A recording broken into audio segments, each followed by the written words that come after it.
Welcome back to the Mach 1 method. As you see, we have an extra seat this episode. Good to be back, guys. It's a long time coming, but now we got the crew all here, ready to rock and roll. Yeah. So, quick, we'll go around, make sure you know who everybody is. Coach Jason, Coach Aaron, Coach Patrick. Coach RJ. Coach Bob. Big Bob. Big Bad Bob. Oh. Cut off. Was the mic recording that one? Big Bob. So today, we just want to talk to you guys about who the gym is actually for. A lot of the times we get people that come to Mach 1 Barbell and say that they're not fit enough to come to the gym and train, and we want to debunk that a little bit and give you guys our opinion. I'd say overall, we're all in agreement that the gym is for everybody, but let's talk a little bit about why it could seem intimidating at first, how you could build up confidence and get to where you need to be, and how it doesn't matter whether you're a beginner or where you're starting at, that you can start with a gym like us or anything that may seem intimidating right off the bat. So Pat, you want to kind of start with your thoughts on Absolutely. So a facility, especially like ours, can be viewed as something that you have to kind of rev yourself up and be prepared to join, because we do have the competitive nature of our barbell clubs, but at the same time, we understand the fundamentals of foundational training, getting started, how to start the right way, everything from getting yourself started on an assessment and figuring out what you can and can't do, so that way it's appropriately picking those exercises rather than just going in and winging it. I always use a driving analogy. You don't just start speeding down the freeway when you're going into a gym. You get a driver's permit, you learn how to parallel park, how to navigate the car, and then they send you on your way once you're deemed ready. That's why we have this awesome crew of coaches here to help you get started and figure out what's the best fit for you. Yeah, I think, like Jason alluded to, the gym can be an intimidating spot to come into. You see the weights, you see the people. Bob is deadlifting a house. We're throwing some weight over our head with, our Olympic lifting team. And at first you're like, whoa, this place isn't for me. But then, like Pat said, you come in for your assessment, you get a baseline, and then the world is whatever you want it to be. I think, just getting started is the first key. Like, get into the gym, talk to a coach. We alluded to that last episode. Like, one big step is finding a coach that fits your needs. And a cool part about us is we have a lot of different specialties under one roof. So my thing is, just get started, find a coach, and the gym is for everybody. Boom. So kind of like in my experience, like I think sometimes people kind of get confused with like expectations versus experience. And a lot of times like people enter the gym expecting that I have to lift this amount, I have to look a certain way, or I have to like be perceived as how I see everybody else. But nobody really got their expectations without their experience. So I think a lot of times people kind of like don't take that first step because they are scared that they won't be expected to like look away.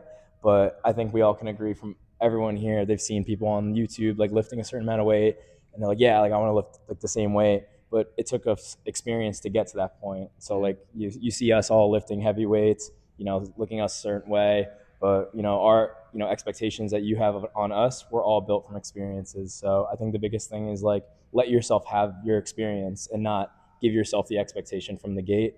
And I think you'd be in really good shape after that.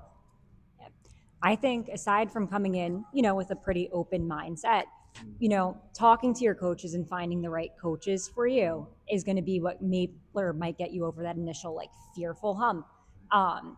When you talk to them, they should hear what your goals are. And, one of our 3 E's is like empathy. They should understand where you're coming from, and they should be willing to work with you in a way that's comfortable for you to help you reach your goals. So whether it's like, we have classes here, we show people progressions, regressions if they need it.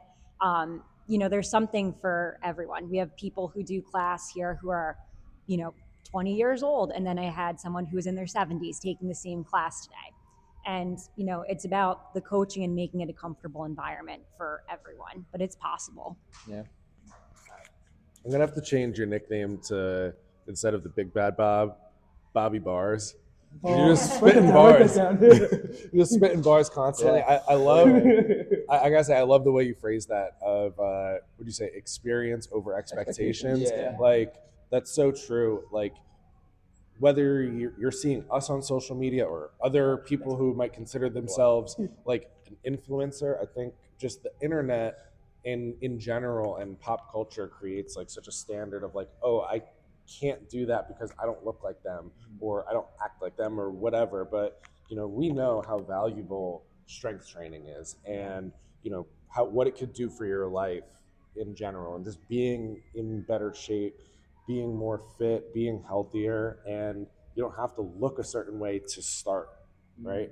Wherever you start, that's your starting point. Your ending point is open ended, right? You're just going to keep going and follow your path and follow your journey. So I really love the way you phrase that. Who's that guy with the morning routine? Morning routine? Does the water? It's like Hub's 3 Life? a.m. I don't know who it is. Is it Hub's Life? The guy who like left his 9 to 5 to do. Okay. He's the guy that does the sprints. Who's Ashton Hall. Yeah. Like I would say that's like one big extreme. Like I got to wake up at 3 a.m. I got to do the cold water exposure. I got to hit the sauna after that. I got to hit this like avocado, perfectly cooked egg breakfast. It's not what that appears to be. So if that's what you think, like come in, talk to us. Let's get you started. Yeah. So if you can see up here are 3 E's.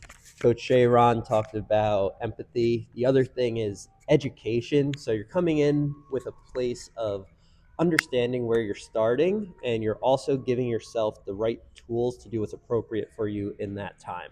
So a lot of the restriction comes from mindset, like Coach Bobby was saying.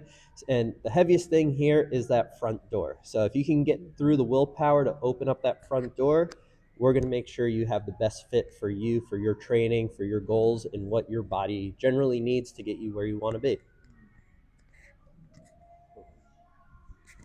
Yeah, and I think like to add on to that too, like I know like a lot of like I've heard this quote. I don't know who said it, so I'm just gonna take the quote. If nobody, yeah, we'll take credit. We'll take credit. I don't know who said it. I think somebody said like somebody, maybe us, but maybe Dr. Richard Bonhart, Ghost Rehab.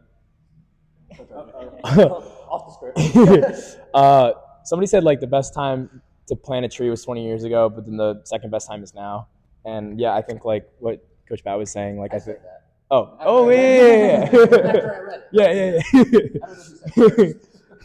But yeah, I think it's like the best time. Like I people come in for powerlifting, like I'm not strong enough for powerlifting. I could never do, and it's like, well, you know what I mean. You could start now. I mean, you'll be stronger than you were yesterday if you start today. And I think like what we were all saying, like in our experience with it, like just being not afraid, like Coach Bat said, to open up the door and just go into a different chapter of your life. A lot of people like they count themselves out before they can even start. And I think that's honestly like a widespread kind of dogma about like I can never do it because I've never done it before. I mean, like experience is built on like making mistakes and making these errors and like trying what's different. And I think like for us especially, like I think we said in the last podcast, like we're built on mistakes, we're built on our experiences. So I think like taking yourself away from from failing will only set you back farther by not trying at all. So I think that's where I personally always tell my powerlifters, it's like it's okay to mess up, but as long as you recognize you did mess up, then you're better than you were 5 minutes ago. So Yeah.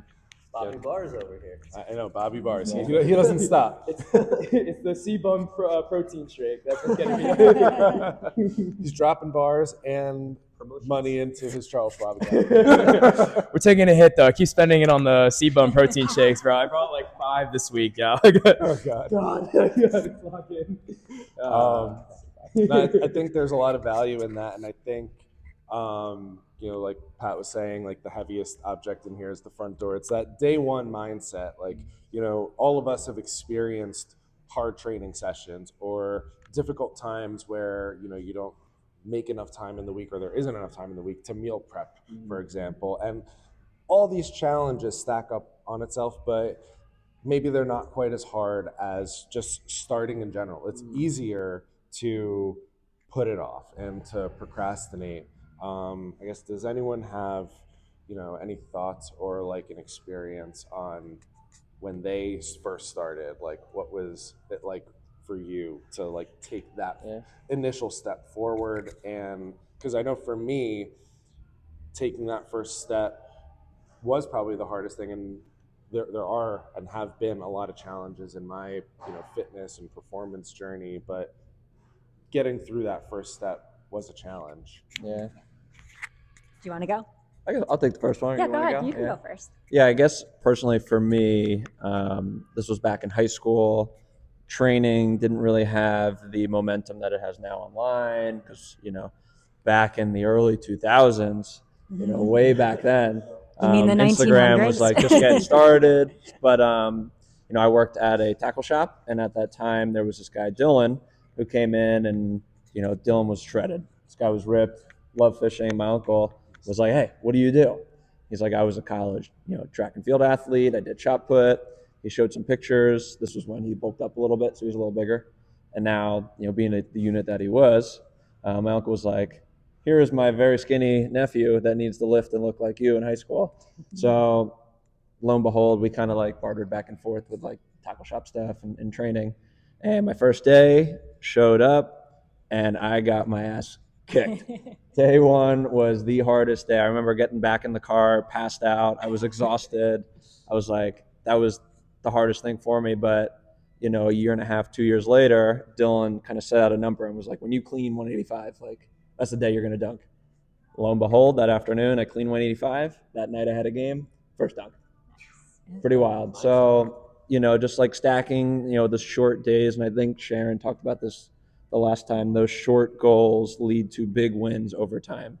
And it doesn't amount to much in the moment, but if you keep stacking those days and being consistent, you're going to see good things happen. Just to piggyback off of your experience, I remember when I first started going to the gym, it was in college. And, I was a cardio bunny back then because that's what all the girls use the gym for. So then when I started, going to the gym post grad, I was like, okay, I know I need to go lift weights. I was like, I know I want muscles, I want definition, I want to look good. And I remember I went to the gym, did my cardio, and then I hid in the corner with like a dumbbell for like a good 20 or 30 minutes. I was like, I don't want anyone to look at me. I don't know what I'm doing. But I saw people, around me doing cool stuff. And I'm like, maybe you just need some assistance getting started. And because I know I want muscles. I know I want to be stronger. So, I reached out to one of the trainers on staff and, she kind of showed me the ropes. And similar to yours, first training session, the next day, it was one of those things where it's like I had to hold onto the wall, go into the toilet the next day. I was like, oh my God, what have I done? But I didn't let that deter me. It was like the following week, same routine, less sore. And it just got better over time. And then that initial fear was gone. But it was just the getting started hump. Went from hiding in a corner to like, being by myself in the free weights and feeling like confident in what I was doing. And I felt like, again, in the early 2000s, that was big for like a girl. Because it wasn't like, I feel like that's when girls were starting to lift a little bit more. So back in the old days. For sharing, first training session soreness experiences. I remember one of my first, it was probably my first upper body training session over the summer, and it was my first time with a personal trainer, and I was getting ready for the upcoming hockey season. And I don't even remember exactly what we did during the whole session. I remember we bench pressed, we did some other stuff, and it was like the last couple exercises we were doing, and my trainer had me holding a 10-pound plate, just one, and just leaning up against the wall and doing like a front delt raise and raising it up. And I couldn't do it. Like I couldn't even lift my arms like past my hips. So he's like, all right, here, go grab a 5-pound plate. We're holding the 5-pound plate, can't lift it. And he's like, you know what, let's just try it just with your arms alone. I couldn't even lift my arms. And I was like, what did you do to me? But that was like eye-opening. It never happened again like that. But like that was like an eye-opening, like, holy crap. Like this is what training is. Like, man, next level. To that point, though, a lot of fear around training is that soreness and that restriction. And that's where, we've all kind of been there and had those soreness experiences where, you got to hold onto the wall to go to the bathroom, or, you can't pick your arms up past your waist just because like your shoulders are so sore.